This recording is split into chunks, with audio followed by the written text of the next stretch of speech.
saya ditipu habis-habisan sampai 50 juta. Sebagian dari uang itu adalah uang teman juga. Kalau orang bisnis tapi dia takut rugi, jangan jadi pembisnis, jadilah karyawan. Jelas karyawan nggak ada kerugiannya. Dia masuk pagi, pulang sore, dibayar, oke sudah. Kalau kamu ingin menjadi besar, kamu harus mulai dari yang kecil. Kalau kamu mau dapat uang 100.000, kamu harus mengumpulkan dari 100 rupiah.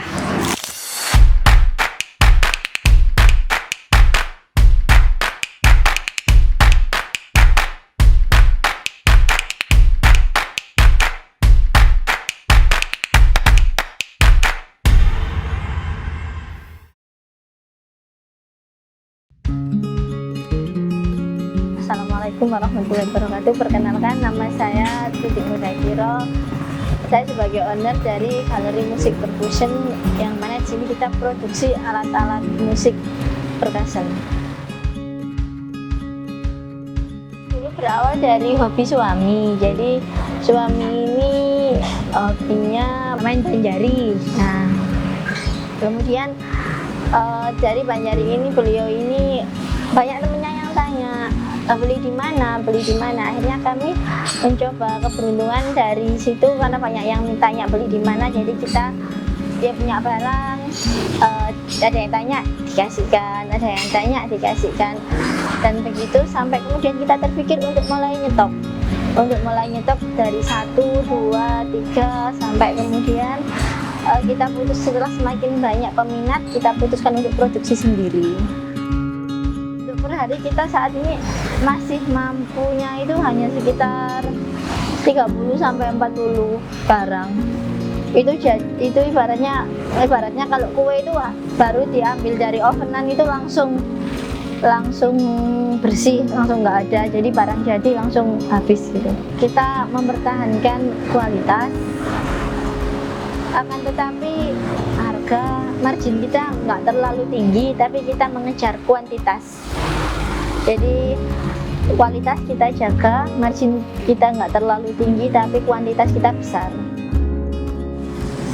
Kalau mau dihitung mulai dari bagian pengecoran itu adalah kalau 30 lebih, kurang lebih hampir 40. Untuk orangnya warga Pasuruan semua, warga sekitar sini. Cuman untuk bagian produksi di finishing kita memang mengutamakan single.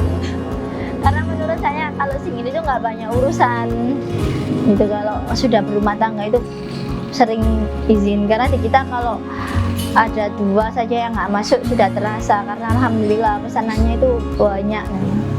Keuntungan pertama kali waktu itu ya nggak terlalu banyak ya, mungkin pas waktu itu 1 kali order itu kayak 100-200. Kita masarkan lewat online. Jadi dulu awalnya itu kenapa kita ke online, karena dulu awalnya ada orang beli rebana, karena kita sistem PO. Pas ketika barang datang itu sama orangnya nggak diambil, lumayan kan 1.600.000 gitu. Nah, saya bingung, ini terus dijual kemana, ini kan bukan barang umum. Saya coba posting di jejaring sosial media saya. Nah, pas zaman itu masih Facebook saja, masih belum ada Instagram gitu. Ternyata dari sini ini banyak yang tanya, bahkan nggak hanya dibeli itu, bahkan kita mendapat pesanan sampai 6 set. Nah, dari situlah kita kemudian masarkan lewat online secara terus-menerus. Untuk pasarnya kita seluruh Indonesia dan alhamdulillah juga sudah internasional.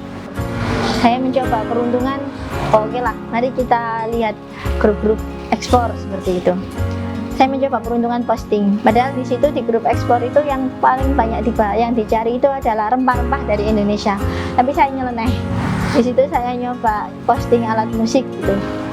Setelah itu ada yang menghubungi bahwasanya dia minat. Saya kira dia bohong. Saya nggak respon sampai kemudian dia mengirim sejumlah uang yang saya invoice-kan. Di situ saya mulai percaya, dan dikirimnya itu Masya Allah ke India. Jadi kita punya, kalau ke toko itu kita ada Malaysia, Singapura, sama India.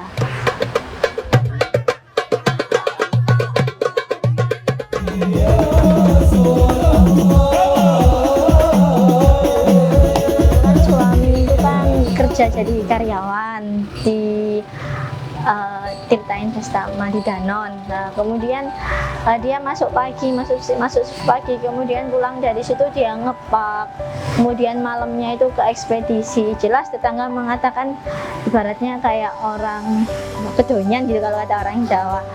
Tapi kita nggak nureken lah gitu. Jadi kita terserah orang mau ngomong apa gitu. Dan sekarang pun suami sudah resign alhamdulillah, dan sudah nggak lagi seperti itu. Tapi kita sudah bisa berkumpul bersama tiap pagi, kita bisa mengajari anak, tiap maghrib kita bisa ngaji bersama tanpa bingung mikirin kerjaan. Dan bahkan orang yang mengatakan itu pun akhirnya malah kalau ada butuh ya dia pinjam ke kita gitu.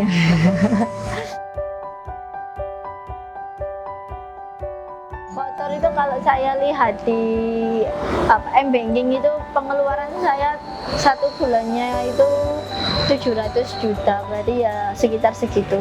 Mungkin kalau dikatakan muternya itu di angka 400 lah itu, 400. Sebenarnya dalam usaha itu nggak mungkin ada kata-kata usaha lancar 100% itu nggak mungkin ada. Pasti setiap hari ada kendala, bahkan sampai sekarang pun kita masih terus mengalami kendala. Mulai dari bahan baku yang terkadang sulit dicari, kemudian bahan baku yang harganya terus melonjak. Jadi waktu itu saya ada rencana untuk daftar umroh ya. Ketika itu masih kurang 7 bulan lah gitu, saya masih dapatnya lagi itu masih dapat katakan sekitar 70%. Kemudian di situ suami tergiur untuk membuka bisnis lain dengan pinjem tabungan yang mau dibuat untuk umroh tersebut. Ternyata kodarullah, saya ditipu habis-habisan sampai 50 juta waktu itu. Kemudian sebagian dari uang itu adalah uang teman juga. Di situ saya down. Dan itu gini, terus gimana saya tuh celingak kayak orang linglung gitu. Terus di situ teman saya ngomong gini, sudah jangan kamu pikir kalau kamu noleh ke belakang terus, kapan kamu majunya? Nggak usah ditoleh lagi, ayo kita bangkit lagi, kamu bangkit lagi. Kalau kamu kurang modal, bilang nanti tak pinjemi lagi gitu. Jadi kita disuruh untuk menatap ke depan lagi, yang lalu biarlah berlalu, nanti akan kembali dengan sendirinya. Jadi untuk kita kalau pernah ketipu, nggak apa-apa, itu ya tadi saya katakan tangga kita untuk menuju sukses. Ibaratnya kalau orang bisnis tapi dia takut rugi, jangan jadi pembisnis, jadilah karyawan. Jelas karyawan nggak ada kerugiannya, dia masuk pagi pulang sore dibayar, oke sudah. Tapi dia juga kemajuannya juga nggak seberapa. Tapi kalau pembisnis ketika dia berhasil, jelas kemajuannya itu sangat pesat sekali. Kemudian dari jadi pembisnis juga kita harus berani untuk jujur dan tanggung jawab.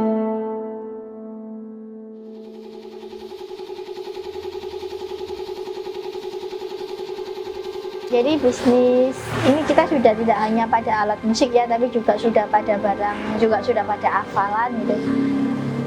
Karena gini, menurut saya bisnis itu ketika hanya dari satu keran, ketika keran itu kemudian ada kebocoran, mampet, jelas kita tidak ada lagi air yang keluar. Tapi kalau kita punya 4-5 keran, ketika keran satu rusak masih ada 4 keran yang lain, ketika keran 2 rusak masih ada keran 1, 3, 4, 5, seperti itu.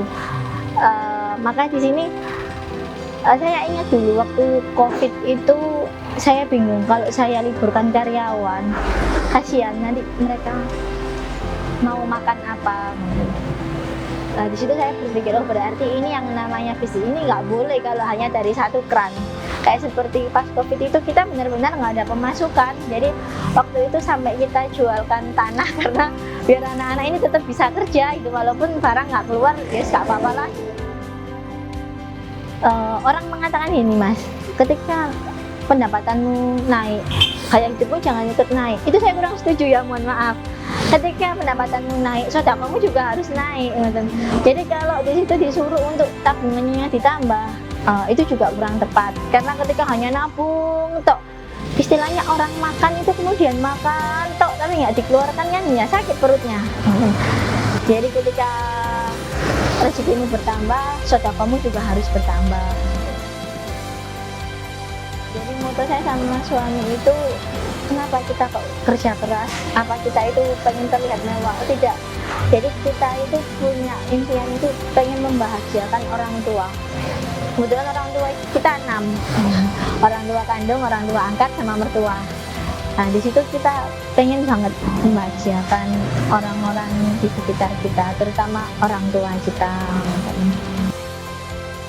Jadi ketika kita memulai bisnis itu dari tidak ada istilahnya orang itu langsung naik di atas, tidak ada. Orang naik tangga itu dimulai dari anak tangga 1, 2, 3, baru kemudian dia bisa sampai di atas. Pun demikian dengan bisnis, tidak ada orang bisnis moro-moro besar. Kalau kamu ingin menjadi besar, kamu harus mulai dari yang kecil. Kalau kamu mau dapat uang 100.000, kamu harus mengumpulkan dari 100 rupiah.